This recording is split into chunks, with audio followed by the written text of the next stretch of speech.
আপনার প্রচন্ড গ্যাস, অম্বল, ঢেকার, বুক জ্বালা, গলা জ্বালা শুরু হয়েছে, কিন্তু আপনি কি জানেন যে এই যে আপনার গ্যাস, অম্বল, বুক জ্বালা, পেট ফাঁপা এইগুলোর ওষুধ কি হোমিওপ্যাথিতে হবে তা কিছুটা হলেও নির্ভর করে আপনি আগে বা আগের রাতে কি খেয়েছেন তারপর অনেকটাই নির্ভর করছে। কেমন করে, চলুন আজকে আমরা সেটাই বুঝবো। কারণ অনেক সময় বলে না, একটা গেছিলাম অনুষ্ঠান বাড়িতে, খেয়ে এলাম, পেট একদম ঢিস হয়ে গেল, অম্বল, বুক জ্বালা, গলা জ্বালা হলো, নাক ভূমিকা খেলাম কিন্তু কোনো কাজ হলো না। অন্যবার হয়, এবার কিন্তু হলো না। তো কেন হলো না সেটা নিয়ে আলোচনা করব, এবং অল্টারনেট কি মেডিসিনটা লাগা দরকার ছিল যেটাতে খেলে আপনার কমে যেত, আজকে সেই ভিডিওতে সেইভাবেই আলোচনা করব। সাথে থাকুন, আমি ডক্টর সরিত কুমার পণ্ডিত, আপনাকে দা হোমিও ওয়ার্ল্ডে স্বাগত। চলুন শুরু করা যাক। দেখুন, ব্যাপারটা হচ্ছে তা নয়, অনেক সময় কি হয়, আমরা বিভিন্ন সময়, রাতে হোক দিনে হোক, অনুষ্ঠান বাড়িতে আমাদের যেতেই হয়। যাই, ছেলে হোক বয়স্ক হোক, আমরা ইয়াংরা হই, যাই হোক না কেন যেতে হয়। যাওয়ার পর বাড়িতে গেলে তো রিচ খাবার হবেই। অনেক সময় অনেক ধরনের এখন তো ভ্যারাইটিস খাবার হয়, খেতেও হয়, উপায় নেই, সম্মান রক্ষার্থে যেতেও হয়, খেতেও হয়। অনেক সময় লোভে পড়েও খেয়ে নিই আমরা, তারপরেই তো সমস্যাটা তৈরি হয়। তো কারো গলা জ্বলতে লাগলো, হয়তো কারো বুক জ্বালা করলো, কারো পেট জ্বালা করছে, ফেপে যাচ্ছে, কারো বমি বমি ভাব লাগছে, অর্থাৎ কুল মিলিয়ে অ্যাসিডিটি, গ্যাস, অম্বল এগুলো কিন্তু হয়ে যাচ্ছে। তো অনেক সময় কি হয়, আগের ভিডিওতে বলেছিলাম যে নাক ভূমিকা অন্তত পক্ষে বাড়িতে 90% লোকের বাড়িতেই থাকে। গ্যাস অম্বল হলো মানে নাক ভূমিকা একটু খেয়ে দিলাম। তো অনেক ক্ষেত্রে নাক ভূমিকা কাজ তো করে, অবশ্যই করে, কিন্তু এমন কোন একটা সময় থাকবে যখন নাক ভূমিকাটা কাজ করতে খুঁজবে না, তখনই হয় অন্য কোনো মেডিসিনের একটা সাজেশন দরকার হয় বা নিতে হয়, তবেই কিন্তু কাজ করে। তো সেটা কখন, সেইটাই আজকে বলছি, সেটা শুনতে থাকুন। যখন দেখবেন আপনি, অর্থাৎ যে বাড়িতে খেয়েছেন বা বাড়িতে খেয়েছেন কি খাবারটা খাচ্ছেন তার উপর নির্ভর করছে। যেমন ধরুন, আপনি তৈলাক্ত খাবারের শত্রু, এই যে মেডিসিনটা এখন কথা বলছি, তেল জাতীয় জিনিস যদি আপনি খেয়ে থাকেন আগের রাতে বা খাবারের আগে এটা খেয়েছেন যদি, বা রিচ ফুড খেয়েছেন, বা চর্বি জাতীয় খাবার খেয়েছেন, বা যদি লুচি, দেখবেন অনেকে বলে আমার লুচিটা সহ্য হয় না, একদম লুচি খেলেই না আমার গা গুলায়, বমি লাগে, পেট ফেপে যায়, জ্বালা করে। এই লুচিটা আমার কিন্তু কাল বাকি কিন্তু আমি সব হজম করতে পারি, কিন্তু লুচিটা স্যার আমার হজম হয় না, লুচি দেখলেই আমার গাটা যেন কেমন করে। এটা অনেকের ক্ষেত্রে কিন্তু পাবেন, অর্থাৎ লুচি, পরোটা এইগুলো খেলেই কিন্তু বিপদ হয়, সেরকম মানুষ কিন্তু প্রচুর আছে। তাছাড়া ঘিতে ভাজা কিছু হতে পারে, অনেকে অতিরিক্ত মাখন জাতীয় জিনিস খান, মাখন মাখানো জিনিস খান। তো এইগুলো যদি আপনি খাওয়ার পর গ্যাস অম্বল হয়ে থাকে, তার সত্ত্বেও দেখবেন অনেক সময় কি হয় যে গ্যাস অম্বল যাদের হয়, অ্যাসিডিটি যাদের হয়, তাদের প্রচুর পরিমাণে জল পিপাসা লাগে। এটা একটা লক্ষণ যে হ্যাঁ, অনেকে বলে বাড়িতে জল খাচ্ছে খুব, মানে ওর অম্বল হয়েছে। এই ক্ষেত্রে কি হবে, অম্বল তো আপনার প্রচুর হয়েছে, ঠোঁট মুখ শুকিয়ে যাচ্ছে, কিন্তু আপনি জল খাবেন না, জল পিপাসা একদমই থাকবে না। তাহলে এই মেডিসিনটা আপনার জন্য খুব সেই জন্য প্রযোজ্য হবে, সেটা হচ্ছে পালসেটেলা। এই পেশেন্টটাকে একটু চিনতে হবে, শুধু এটা বলে দিলেই হবে না। দেখুন, এই পেশেন্টটা একটু হচ্ছে ভাবুক, একটুকুতে সে কান্নাকাটি করে, সে কেউ যদি আদর যত্ন করলেও তাকে খুব ভালো লাগে, খুব একটা রাগিদার নয়, একটু কুড়ে হতে পারে কিন্তু রাগিদার নয়। খোলা হাওয়া তার খুব পছন্দ, ঘরের ভিতর একদম পছন্দ নয়, বদ্ধ ঘরে তার দম বন্ধ হয়ে যায়, একটু মোটাসোটা হতে পারে, একটুকুতে কেঁদে ফেলবে, কিছু বলুন, একটুকুতে ছিচকাঁদুনি বলি না, সেই ধরনের ছিচকাঁদুনে এই পেশেন্টটা।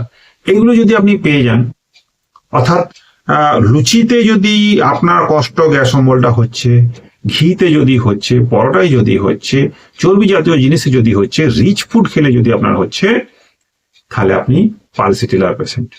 আপনাকে সেই সময় সেই গ্যাস অম্বলের জন্য পালসেটেলা নেওয়াটা খুব জরুরি। এবার নাক্স ভূমিকা, একে কখন নেবো, কালকে তো একটা ভিডিও দিয়েছি, দেখেছেন, খুব ভালোবেসেছেন আপনারা, সেই জন্য এর সেকেন্ড পার্টটা এইটার সাথেই বলে নি। দেখবেন এই যে বললাম যে আপনার গ্যাস অম্বলটা কি ওষুধ হবে তা নির্ভর করছে আপনি আগের রাতে বা আগে কি খেয়েছেন তার উপরে।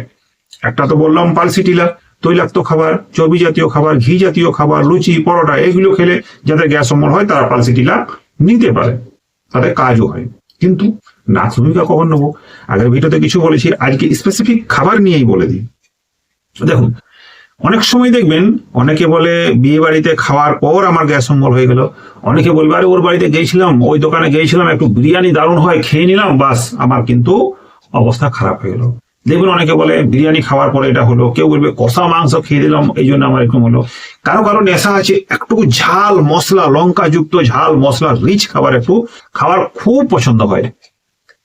তাদের যদি গ্যাস অম্বল হয়, বা যারা সিগারেট খায়, মদ অতিরিক্ত খায়, রাত অতিরিক্ত জাগে, তাদের যদি গ্যাস অম্বল হয়, তার সাথে যদি সেই বমি বমি ভাব একটা টেন্ডেন্সি থাকে, এবং সে পেশেন্টটা যদি একটু চিনি হয়, তো শীতকাল খুব একটা তার ভালো নয়, এবং চিড়চিড়ে মাইন্ডে যদি হয়ে যায়, সে যদি রাত জাগে, যারা অতিরিক্ত রাত জাগে, যারা অতিরিক্ত টেনশন করে, তাদের জন্য কিন্তু নাক্স ভূমিকাটা খুব প্রিয় ওষুধ, এবং অচিরেই এই সমস্ত রোগগুলোকে নাক্স ভূমিকা সারাতে পারে।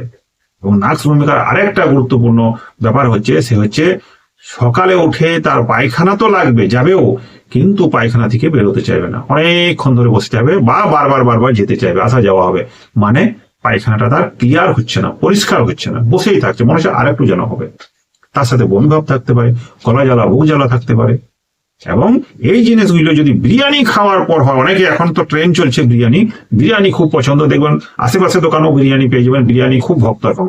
তাই বিরিয়ানি খাওয়ার পর যদি গ্যাস অম্বল হয়ে যায়, তাহলে কিন্তু নাক্স ভূমিকা আপনার জন্য খুব প্রযোজ্য, তখনই আপনার কাজ করবে। অর্থাৎ কষা মাংস খেলেন, একটু ঝালযুক্ত মশলাদার খাবার খেয়ে নিলেন, মদ খাচ্ছেন, সিগারেট খাচ্ছেন, রাত জাগছেন, টেনশন করছেন, বসে বসে কাজ করে ফিজিক্যাল অ্যাক্টিভিটি বেশি হয় না, তাহলে কিন্তু আপনি নাক্স ভূমিকা তখনই আপনার কাজ করবে, আদারওয়াইজ করবে না। তাহলে কুল মিলিয়ে বুঝতে পারছেন সামারিটা কি হলো।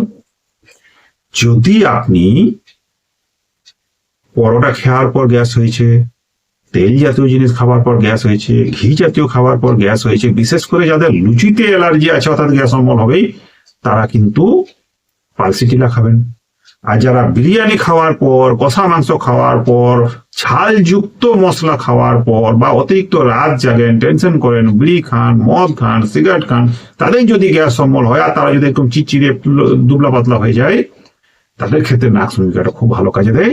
এবং সেখানে আপনাকে পেটের গন্ডগোলটা, অর্থাৎ বারবার পায়খানা যাওয়ার টেন্ডেন্সি থাকবে, তবু পায়খানাটা কিন্তু পরিষ্কার হবে না, আর একটু হলে ভালো হতো, এই অনুভূতিটা থাকবে, তখন নাক্স ভূমিকা নেওয়া যাবে। বুঝা গেল, ক্লিয়ার করতে পারলাম। এবার আসি কোন পাওয়ারের খেলে আপনার কাজ হবে।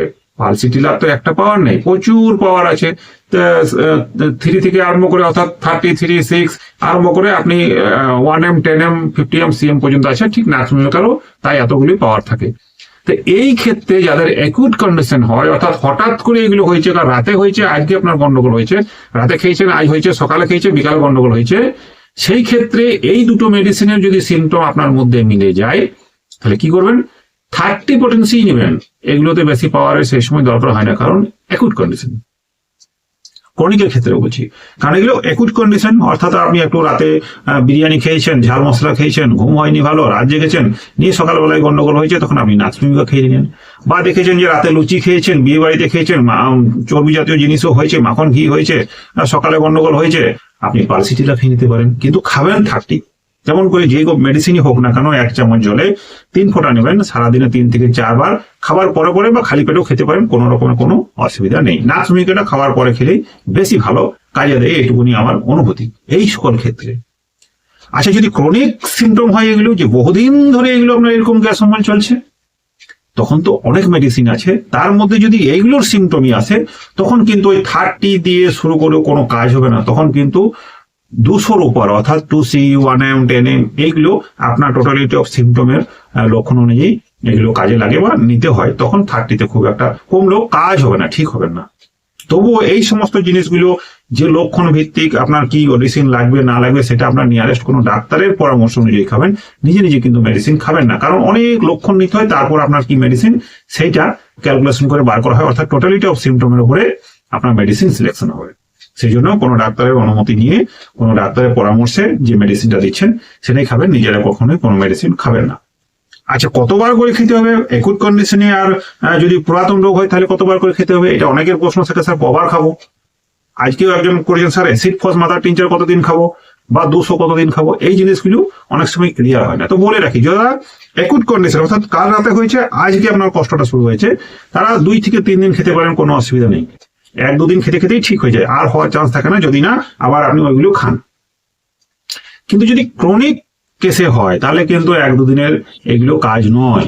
অর্থাৎ মানে কেমন হবে, হয়তো 200 পাওয়ার খেলেন, প্রথমে একটা বটলে সকাল বিকাল বা 2-3 দিন খেলেন, একটু ভালো লাগলো, 10 দিন গ্যাপ দিলেন, আবার মনে হলো যে এগুলোই না খেয়েও আমি খাচ্ছি না, তার সত্ত্বেও আমার এই জিনিসগুলো হচ্ছে, তখন হয়তো 1M খেলেন, তারপর 15 দিন 20 দিন গ্যাপ দিলেন বা 1 মাস গ্যাপ দিলেন, তারপর 10M CM PM অনেক দূর পর্যন্ত যেতে হয়, তারপর আপনি ক্লিয়ার হয়ে যায়, রোগ আর হয় না, ঠিক হয়ে যায়।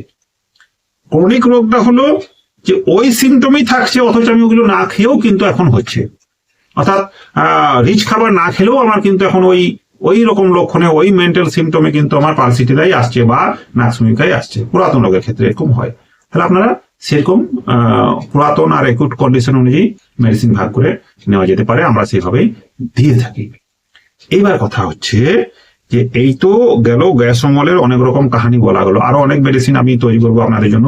কমেন্টে লিখবেন যে আপনার বিরিয়ানিতে গন্ডগোল হচ্ছে নাকি লুচি খেলে বেশি গন্ডগোল হয়, অবশ্যই কমেন্টে লিখবেন। তার সাথে কি মেডিসিন আরো লাগবে আপনাকে গাইড করতে পারবো, কোন রকম কোনো অসুবিধা নেই। বা যদি কোনো ধরনের ভিডিও চাই আপনাদের, তাহলেও নিচে কমেন্ট বক্সে অবশ্যই লিখবেন যে এই ভিডিওটা বানালে সুবিধা হয়, কারণ আমি যেমন পেশেন্ট পাই সেই রকমই ভিডিও বানাবার চেষ্টা করে। দেখবেন এমনিতেই অনেক দেরিতে ভিডিও দিতে পারি। আর যদি আমার থেকে পেড ভার্সনে কোনো ট্রিটমেন্ট দরকার হয় আপনাকে, এখানে হোয়াটসঅ্যাপ নম্বর যাবে, আপনারা যোগাযোগ করবেন, এখন ফোন করবেন না, নিজের নাম ঠিকানা শুধু